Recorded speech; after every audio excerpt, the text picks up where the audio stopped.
Hello everyone, in this video I'll be talking about the competent to contract. So section 11 of the Indian Contract Act 1872 states that every person is competent to contract who is of the age of majority according to the law to which he is subject, and who is of sound mind and is not disqualified from contracting by any law to which he is subject. Now here, after seeing what the Indian Contract Act says, we can conclude that there are three elements which states that who is competent to contract. First, that person shall have attained the age of majority. Second, the person shall be of sound mind. And third, the person shall not be disqualified from contracted by any law. Alright, so there are three major persons who are considered, three major sections which are considered competent are attainment of the age of majority, sound mind, and not disqualified by law. So if you're fulfilling all these three essentials, then you can be competent to contract. Then who is not competent to contract, or as we can say, who is incompetent to contract? Again, three sets of people.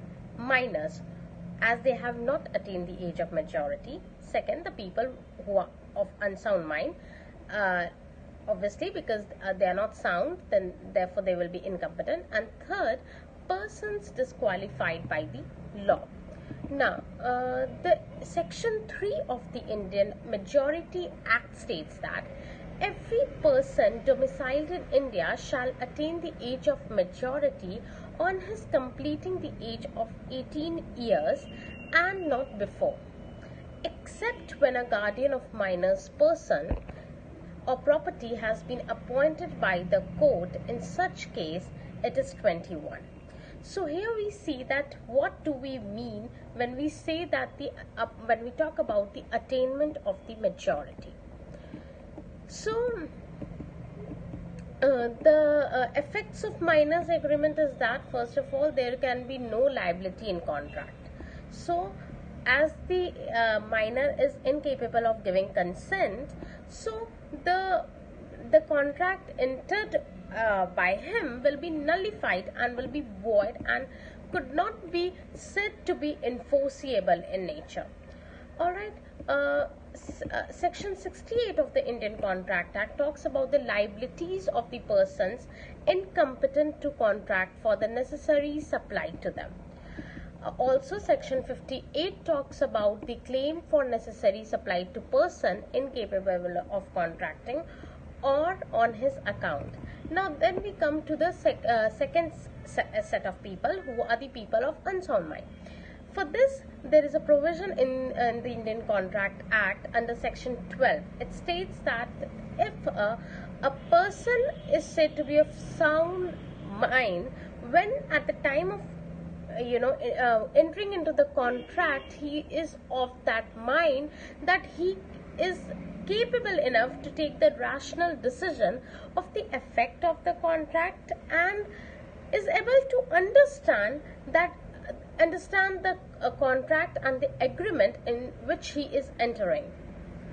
So, person of unsound mind includes an idiotic, lunatic, and intoxicated person who, at the time of entering into the contract, is not able to, have a rational thinking that what he's entering into, so and what are the consequences of that contract, and how he is not capable to understand the nature of the contract in which he enters.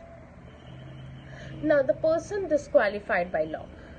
So apart from minors and unsound mind, suppose a person, like for example a citizen of a foreign nation, who is being restricted by our law to enter into the contract, cannot enter into a contract. For example, let's say we have our alien enemy as Pakistan, suppose, and there is a war going on, and a Pakistani comes to India, or doesn't even comes by the way of telephonic conversation or by the way of electronic contract tries to enter into a contract with an Indian citizen, then that contract entered, if so entered between both of them, will not be enforceable, as here the Pakistani citizen is a member of the alien enemy nation.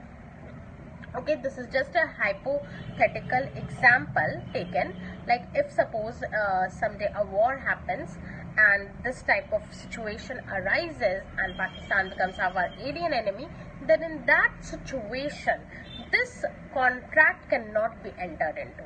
Okay, it's just a hypothetical example. So again, to summarize the whole video, in this video we tried to learn about the capacity to contract under the Indian Contract Act. Thank you.